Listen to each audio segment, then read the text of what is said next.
A paz do Senhor, meus queridos e amados irmãos, é com muita alegria que nós estamos aqui chegando nas lições finais aqui da revista Sacrifício no Plano da Redenção. Como Deus tem nos abençoado, mostrado princípios importantes do Velho Testamento que se aplicam no Novo Testamento e, sobretudo, como nós temos aprofundado a questão da nossa compreensão sobre a salvação que nós temos hoje, através de tudo aquilo que o Senhor nos mostrou em figuras, através destes sacrifícios e demais liturgias da antiga aliança dos nossos queridos e amados irmãos hebreus do passado.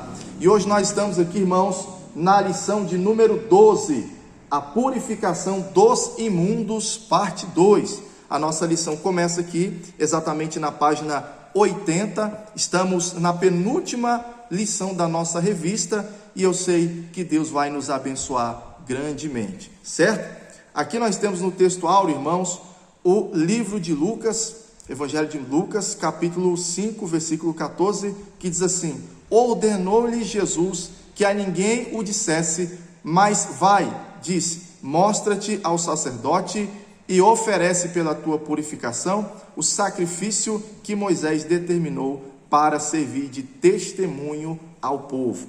Então, meus amados, aqui nós iremos trabalhar neste contexto aqui, referente à purificação dos imundos, não mais nas questões ali que se referem, vamos dizer, as questões que são expelidas ali pelo corpo do homem e da mulher ali através das genitálias, como nós estudamos na aula passada, mas nós iremos agora falar de um caso muito mais grave e muito mais difícil de lidar nas Escrituras, que é exatamente sobre a questão da lepra, a questão dos leprosos. Antes de continuar, para quem não me conhece, sou o pastor Arnaud Barbosa, pastor da Igreja Brasil para Cristo de Formosa, Goiás. Quero sempre agradecer a cada um dos nossos amados professores e alunos que têm acompanhado os nossos estudos, e agradecer também a oportunidade que nos foi dada pela nossa pastora presidente, pastor Luiz, e pelo nosso amado pastor Gedeon Júnior. Então, simbora, vamos lá para o comentário aqui da página 81. O que está escrito aqui? Diz assim, olha: nesta lição, nós trataremos acerca da purificação dos casos de Tissara. Tissara, irmãos, é uma palavra hebraica traduzida por lepra e que também engloba algumas doenças consideradas doenças que ocorrem ali na pele, ou doença de pele.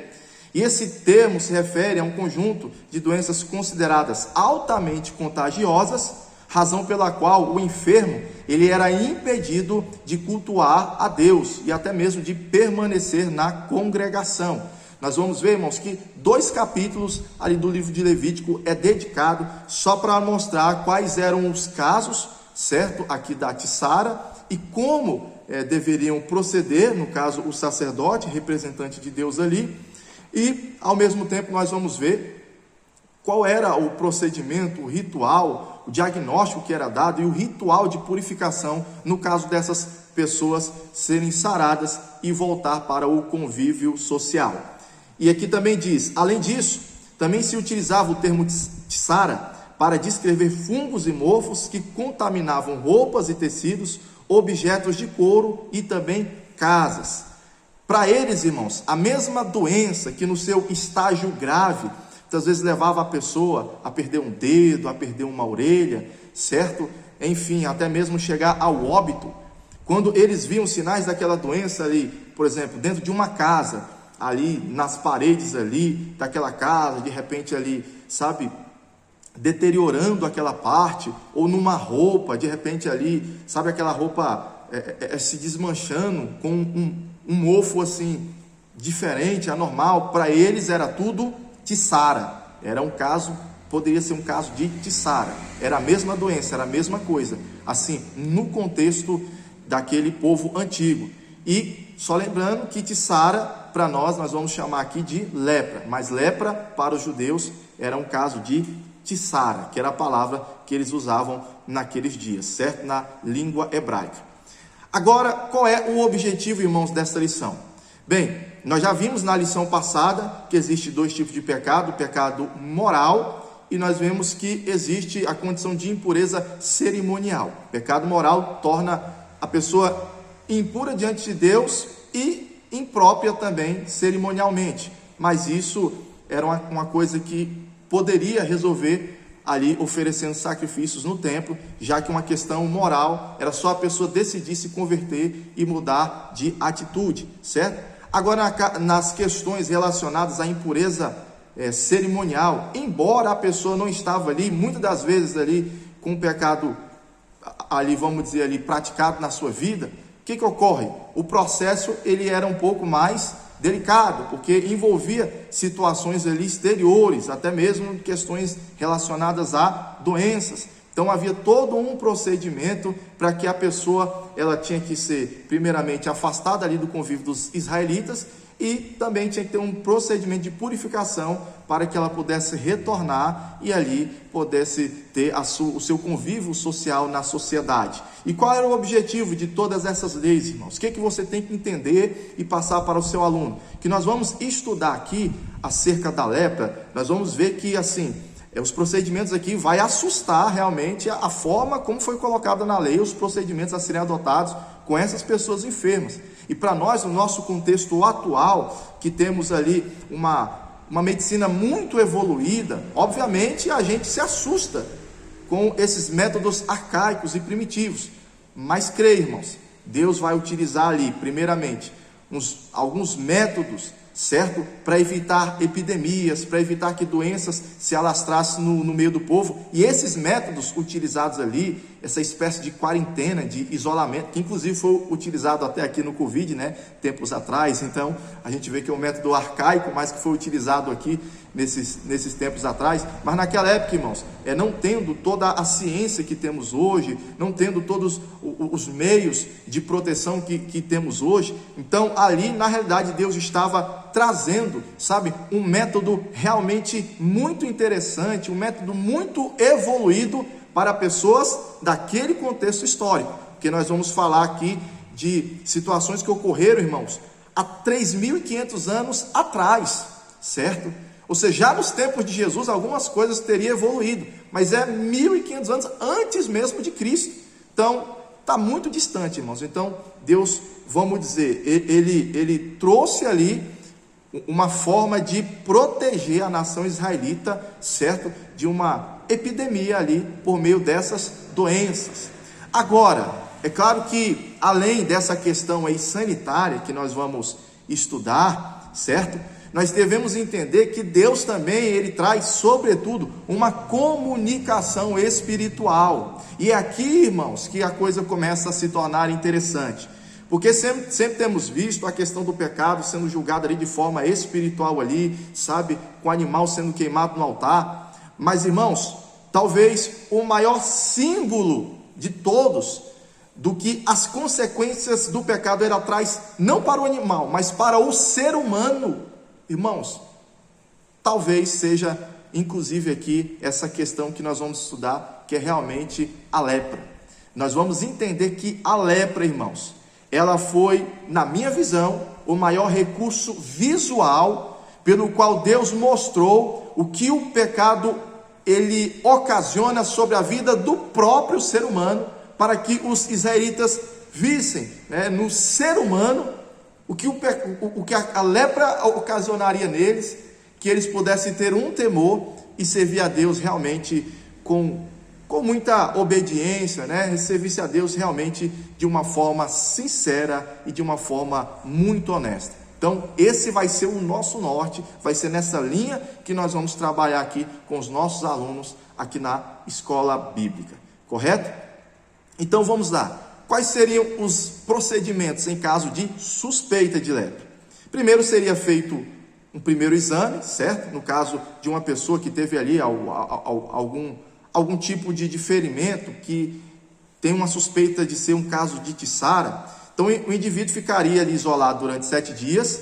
Depois de 7 dias, o que acontece?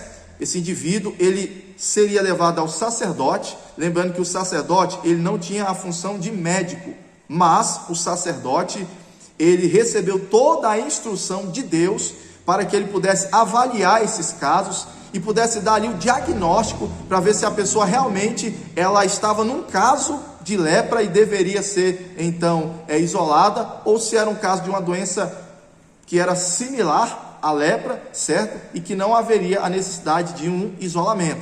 Então, com 7 dias, certo? O indivíduo, depois de 7 dias, seria levado ao sacerdote, e aí o sacerdote, olhando visualmente, certo? Talvez os sintomas seriam claros, e ele poderia olhar e dizer, não, isso aqui realmente é Ticsára, então vai ter que ficar isolado até, certo? Até que esse mal ele cesse. Mas se de repente o sacerdote ele olhasse ali e não tivesse a certeza que era um caso de lepra, certo? Ou de repente ele olhasse, de repente ele suspeitasse que não era, certo? Mas para confirmar, para não ter nenhum problema, o indivíduo voltaria, certo? A ficar isolado mais 7 dias. Então seria um total de 14 dias ali de isolamento em um local ali separado, certo? Quando ele voltasse ao fim desses 14 dias, aí sim o sacerdote ele daria mais uma olhada naquela doença para ver o desenvolvimento, para ver se ela desenvolveu mais, certo? E está mais nítida que é um caso de Ticsára, ou se é algum problema ali, alguma doença ali parecida com a Ticsára no seu caso inicial, e realmente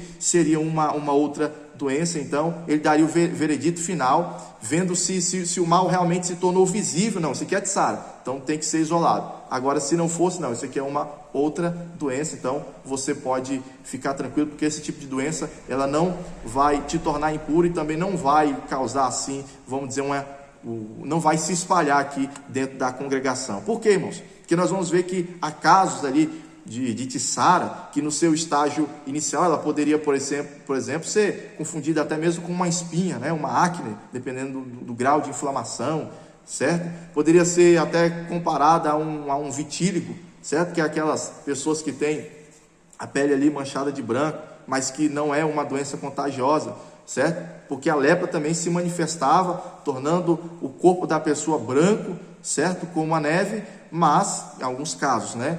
E naqueles casos era o contagioso, por isso às vezes se confundia com o vitíligo. Então as pessoas tinham que ter todo, vamos dizer, esse processo de análise para que o sacerdote não fizesse ali um julgamento precipitado, certo? Agora vamos falar aqui então no número 2 sobre os tipos de lepra. Irmãos, as lepras elas poderiam surgir ali na pele, certo? Poderiam surgir através de uma úlcera, de um ferimento, até mesmo de uma queimadura. Aquela queimadura poderia ali infeccionar e, enfim, gerar ali uma lepra, né? No couro cabeludo, na barba e até mesmo na calva. Algumas delas causavam graves lesões no corpo e deformidades permanentes, podendo levar o enfermo a óbito, razão pela qual eram temidas no mundo antigo, conforme eu já falei. Agora, irmãos, dessas doenças mais graves, como está aqui, né, que arrancavam um pedaço ali do corpo e tal, arrancavam a orelha, o nariz, essas doenças, a gente não tem um diagnóstico correto para identificar nos dias atuais de que doença se trataria. Então, irmãos, a doença que foi descoberta ali no ano de 1800 e alguma coisa, certo? 1837, se não me engano, o mal de Hansen, a doença de Hansen, né? A hanseníase. A hanseníase, ela é, vamos dizer, a doença mais próxima que nós encontramos em relação a essas doenças aqui dos tempos bíblicos. Quer dizer, essas doenças no seu estágio mais agressivo. Só que nós devemos lembrar que a gente não bate o martelo. A gente faz uma comparação e entende que a doença mais próxima dos tempos bíblicos, né, que existe nos dias de hoje, com os mesmos sintomas, certo? Seria o que nós conhecemos hoje como a hanseníase. Agora, o leproso, ele era tratado de uma forma desumana? Preste atenção nessa pergunta que eu fiz, ela é retórica, certo? Que ela é uma pergunta na análise moderna, no nosso contexto. Quando a gente lê esses textos, a gente tende a perguntar, poxa, será que essas pessoas, por que eles eram tratados de uma forma tão desumana? Porque olha o que diz Levítico capítulo 45 ao 46. Quem ficar leproso, ou seja, quem contraísse o mal de Ticsára, o que acontece? Apresentando qualquer um desses sintomas, primeiro, usará roupas rasgadas, olha a humilhação, andará com o cabelo descabelado, ou seja, um cabelo bagunçado, desgrenhado, cobrirá parte inferior do rosto e onde essa pessoa passasse, que tivesse gente por perto, ela teria que gritar o quê? Impuro, impuro, para que as pessoas pudessem se afastar delas. E aí diz aqui, enquanto tiver a doença, estará impuro, viverá separado e fora do acampamento. Agora imagine, irmãos, uma pessoa numa situação dessa, e ainda iria piorar, porque nos dias ali do Império Romano, certo? O que ocorre? Essas pessoas, para não serem comparadas com mendigos, né, cegos, aleijados, que também andavam maltrapilhos ali pedindo esmola, os leprosos, quando não aparecia comida para eles, que eles tinham que se recorrer à cidade para não morrer de fome, né, eles tinham que andar com a burca preta, certo? Cobrindo ali a metade do rosto, e tinham que andar balançando um sininho, isso nos dias dos romanos, certo? Para que as pessoas entendessem, identificassem mais fácil que se tratava de um leproso, e as pessoas jogavam comida ali de longe para ele, e tentavam ajudá-los. Irmãos, era uma situação realmente difícil, se a gente olhar para a vida do leproso. Naqueles dias antigos, irmãos, existia ali, sabe, a chamada comunidade dos leprosos, onde eles se juntavam, se reuniam ali, era solidário uns com os outros, porque estavam no mesmo barco, certo? E eles ficavam ali em cavernas, em locais ali, enfim, distantes ali da sociedade, distantes ali das congregações, porque eram considerados malditos em razão da sua condição humana e também da sua condição ali, certo? Diante dos israelitas, da sua impureza cerimonial. Então o que acontece, irmãos? Durante um tempo, a família piedosa levava alimentos para eles, eles dividiam, mas dependendo do tempo em que a doença ficava ali, era muito difícil, sabe, as pessoas continuarem todos os dias levando alimento. Muitos judeus piedosos deixavam os alimentos em determinado local ali próximo, e depois elas iam embora, e os leprosos iriam ali famintos e pegavam aqueles alimentos e comiam, certo? E assim, era uma situação difícil e lamentável. A gente olha, e por mais que a gente entenda que naquela época não havia tratamento para essas doenças, a gente pensa, nossa, mas que situação que Deus assim colocou essas pessoas para viverem isoladas dessa forma, jogadas, expulsas assim do acampamento. Então era realmente, irmãos, uma situação triste e lamentável, né, para essas pessoas. A forma como essas pessoas deveriam se apresentar quando não tinha mais comida e chegava ali na congregação de Israel pedindo algum alimento, implorando por alguma comida, sabe, a apresentação que essas pessoas tinham que ter era algo realmente muito humilhante para um ser humano. E olhando para os dias atuais, a gente acha que esse foi um método desumano que a lei tratava os israelitas. Mas vamos pensar novamente para o contexto daquela época e sempre explicar para os nossos irmãos que, obviamente, havia uma questão sanitária, e em relação ao que acontecia com os israelitas e outras nações, a nação de Israel, irmãos, tinha ali um código sanitário assim, que estava anos-luz à frente das outras nações, e por isso Deus os preservava com saúde, sabe? Enfim, numa época em que as condições de higiene eram completamente precárias. A gente deve sempre lembrar isso, as condições de higiene daquela época, irmão, não se comparam com os dias de hoje. Então esses métodos eram fundamentais, porque, por exemplo, quando Deus tirou a nação da terra do Egito para andar ali no deserto, irmãos, se isso não ocorresse, o que acontece? O povo todo estaria correndo um risco ali de sofrer uma epidemia ali de alguma doença, e o povo todo, né, vamos dizer, ser destruído com isso. Então, Deus, ele utilizou-se disso. Primeiramente, tem uma questão sanitária? Tem.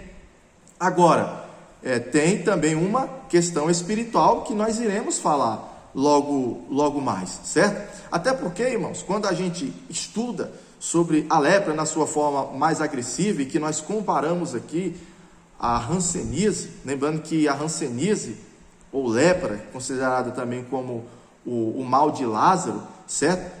Ela é uma doença infecciosa, contagiosa, que ela afeta os nervos, a pele, e é causada por um bacilo chamado Mycobacterium leprae, que foi descoberta pelo norueguês Armand Hansen em 1873, que esse norueguês, esse doutor Hansen, né, o doutor Hansen, ele descobriu esse bacilo que causa essa doença, e dali em diante ele desenvolveu ali um antibiótico, né, e métodos para poder tratar pessoas com esse tipo de doença, né, com esse tipo de lepra, e em homenagem ao Dr. Hansen, foi que agora a lepra passou a ser chamada de hanseníase, certo?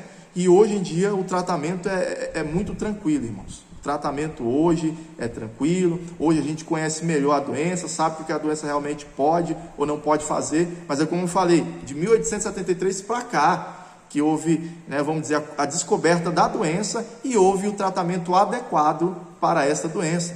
E nós sabemos que hoje essa questão, até mesmo do toque, não é nem assim pelo toque que a doença ela é transmitida, certo? Mas, por exemplo, aqui, ó, nós temos aqui, ó, os sinais e sintomas.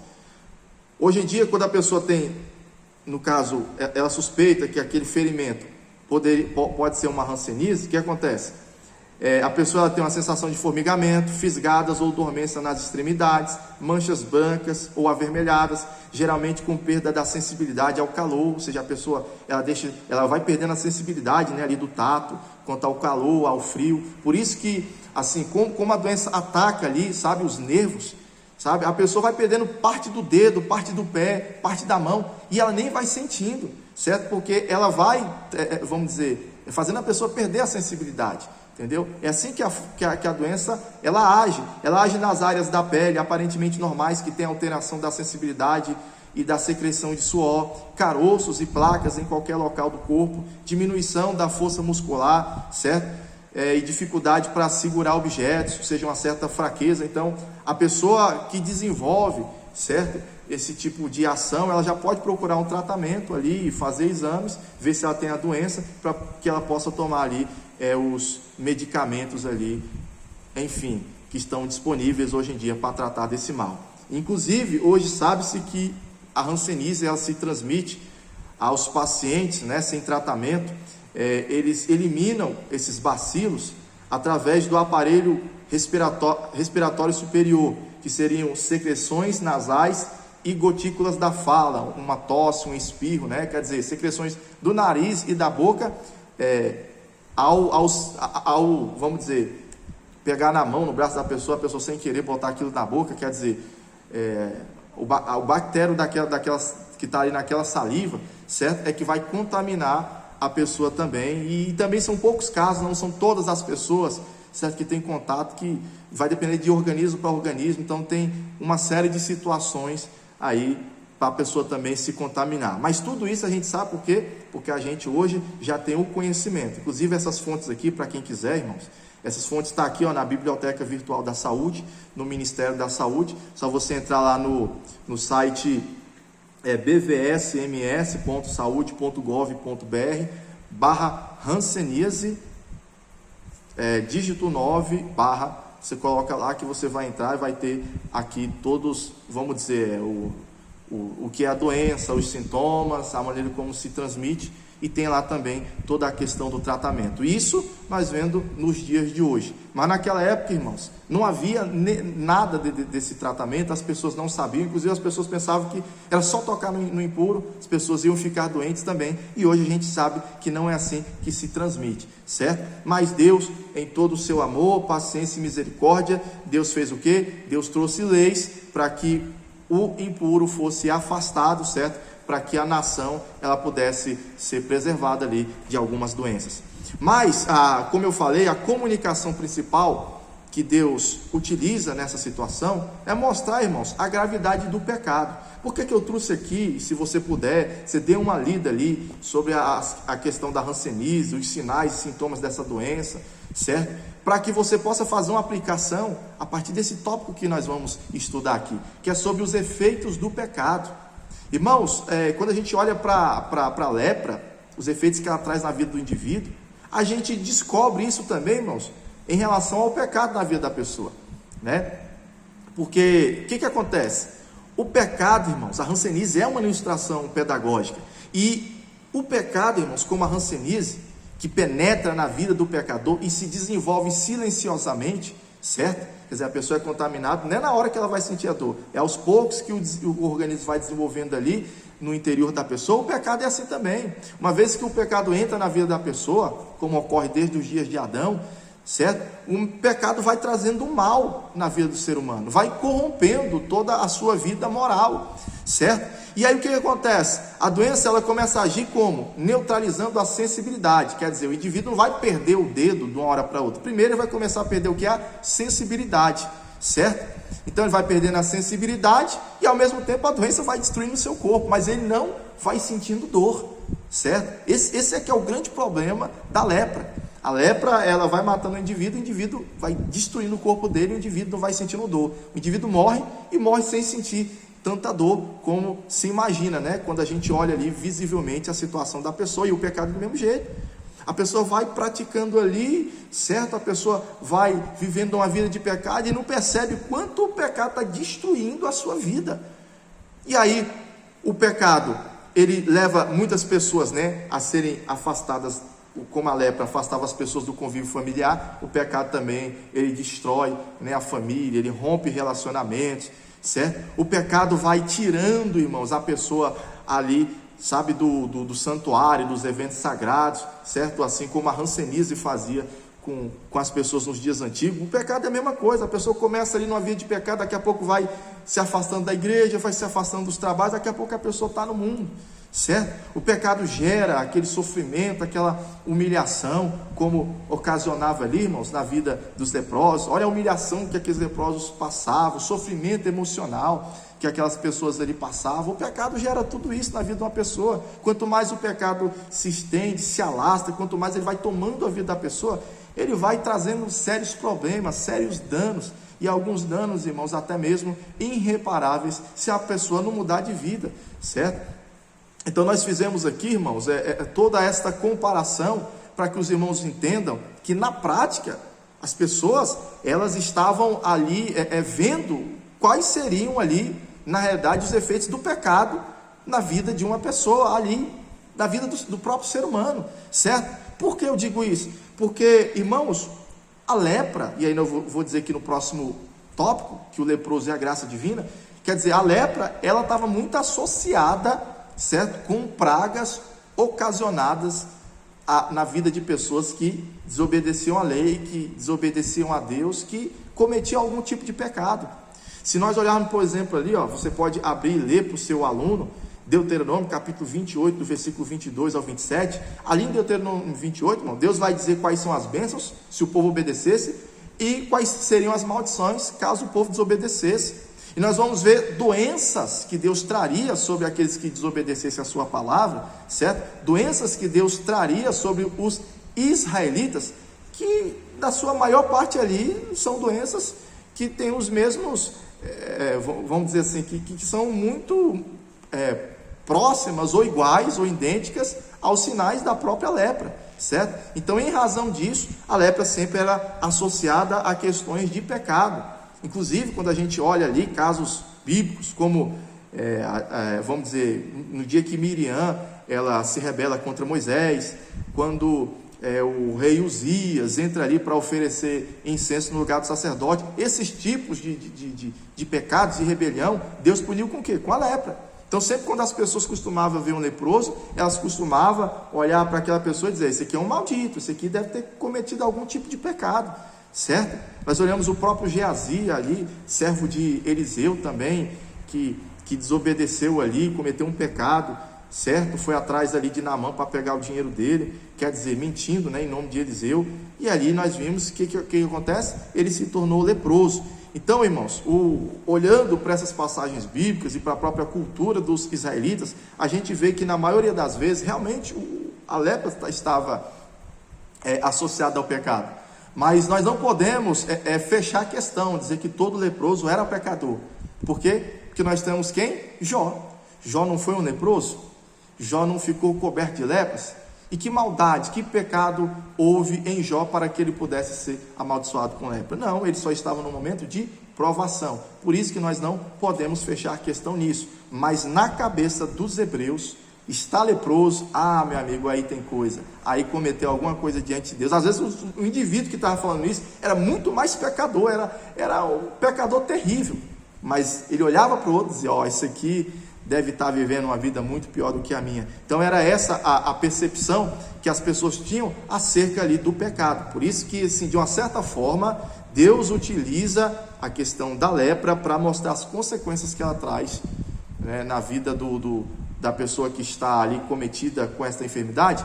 Deus, ele mostra que aquilo era realmente mais ou menos o que o pecado poderia trazer ao indivíduo antes do prejuízo final que o indivíduo teria, que seria a sua morte. Então, antes da morte, o pecado, ele traz outras tragédias que devem ser bem lembradas ali, e Deus trouxe isso, né, irmãos, para que os israelitas não pudessem se esquecer que uma vida diante de Deus, ela tem que ser uma vida santa, uma vida justa, porque caso contrário, o pecado, ele vem, e ele vem para destruir a vida do ser humano. Agora nós temos que entender que também existe a graça divina, né? A pessoa estava leprosa, mas ela estava completamente condenada à morte.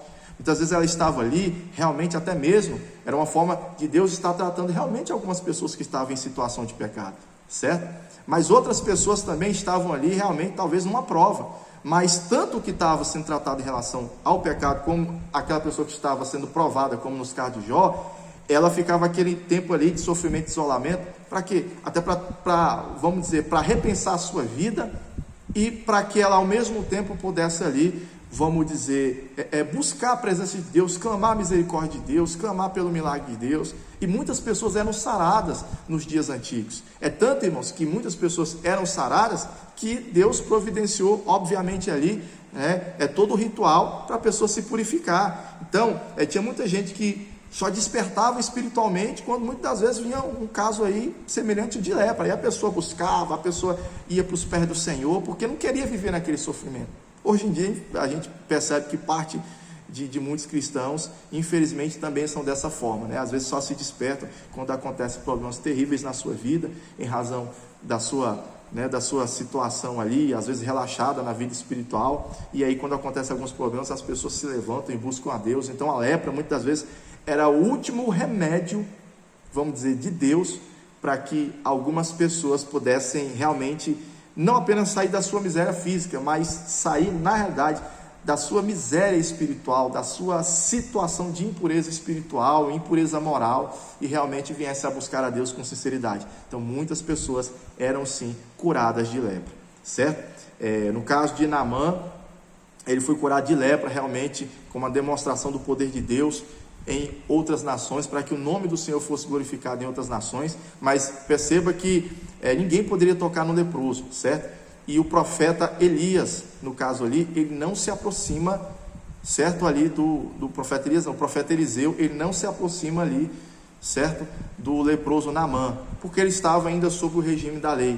Mas Cristo, irmãos, era diferente. Cristo, de propósito, ele vai lá e ele toca no leproso, certo? Mostrando que ele era puro, irmãos. E ele era puro não somente exteriormente, mas ele tinha poder de tornar puro aqueles que eram impuros. Então olha a diferença de Jesus para os profetas no passado. Os profetas no passado, eles eram apenas instrumentos de Deus, por isso eles não tocavam no leproso, porque eles não tinham o poder de purificar o leproso. Se ele tocasse no leproso, ele se tornava impuro. Mas Jesus é diferente. Jesus, ele não é apenas um mensageiro de Deus, ele é o próprio Deus, ele é o próprio Salvador, que veio, irmãos, para mudar a história daqueles que estão completamente sofrendo todas as consequências da pior lepra que existe no mundo, que é exatamente o pecado, certo? Então vamos lá. Quando este leproso ele era curado e ele era reintegrado para o convívio social, ele tinha que passar por todo um procedimento, certo? Ali de análise, um procedimento de purificação, inclusive de ofertas, porque dependendo do tempo, ele vai ficar muito tempo ali sem entregar suas ofertas. Então ele vai entregar algumas ofertas ali a Deus, correto? E o que acontece? Esse processo aqui, nós vemos que ele não está aqui por acaso. Deus está revelando a nós, irmãos, verdades profundas acerca do nosso processo de libertação, quando a gente se encontra com o Senhor Jesus Cristo. O interessante é que a primeira parte aqui, irmãos, é o encontro com o sacerdote fora do acampamento. Então alguém tinha que chamar o sacerdote, e o sacerdote vinha ao encontro do leproso. Isso mostra, irmãos, que o leproso ele não poderia, ele não estava autorizado a ir até o sacerdote, mas o sacerdote é que vinha até o leproso. Isso depois do leproso, ser ali visivelmente curado. Então o sacerdote vinha, e é da mesma forma somos nós, irmão. No mundo a gente não tem condição de chegar a Deus sozinho.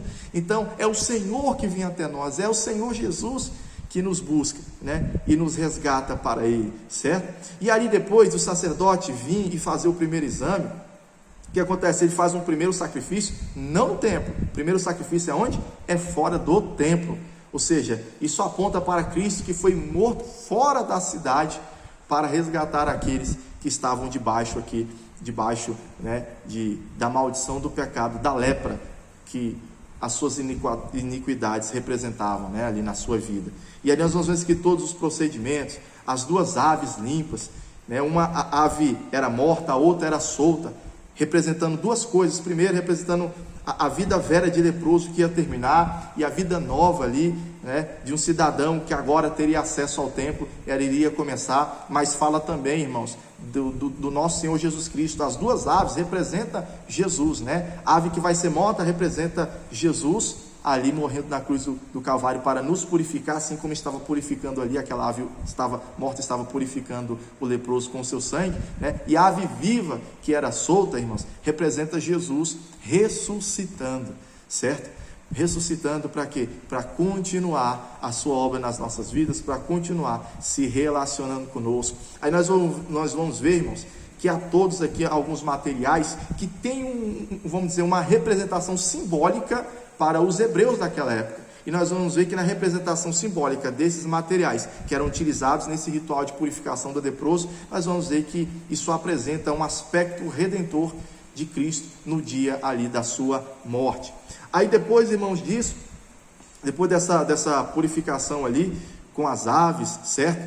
Aí tinha o ritual das lavagens. Aí as suas vestes eram lavadas, suas roupas, ele tomava um primeiro banho assim bem caprichado, representando, irmãos, a nossa vida quando a gente passa ali pelo batismo, certo? É claro que ali para os judeus o leproso, no caso, é para eliminar qualquer vestígio ali da impureza ali, daquela praga sobre o seu corpo, sobre as suas roupas, certo? Mas para nós simboliza ali, meus amados irmãos, simboliza o momento em que a gente está se batizando nas águas, está dando início ali a uma nova vida. E depois nós temos aqui, irmãos, por fim ali, a questão ali em que eles depilavam todo o seu corpo, depilavam ali as sobrancelhas, a barba e os cabelos.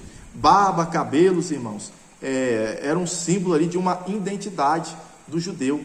Então, quando eles cortavam os cabelos, simbolizava que aquela identidade daquele homem leproso, aquele cabelo bagunçado, aquela barba bagunçada, enfim, tudo aquilo deveria morrer, certo? Não deveria haver vestígio nenhum daquele velho leproso. Até a sobrancelha tinha que ser retirada, todo o pelo do seu corpo tinha que ser rapado, certo? E ali, aqueles novos pelos que cresceriam simbolizavam a nova identidade dele. Quer dizer, isso fala do nosso nascimento, irmãos. Uma vez que a gente aceita Cristo, a gente é batizado, ali nas águas, a gente deve também viver uma nova vida, viver uma vida de nova criatura na presença de Deus, na presença do nosso Senhor. E por fim, depois de todo esse processo, aí sim, ele ia lá para o santuário e ele então faria, o seu sacrifício de purificação para voltar ao convívio normal, para ser considerado agora, um judeu em condição pura para estar habitando com o povo. E aí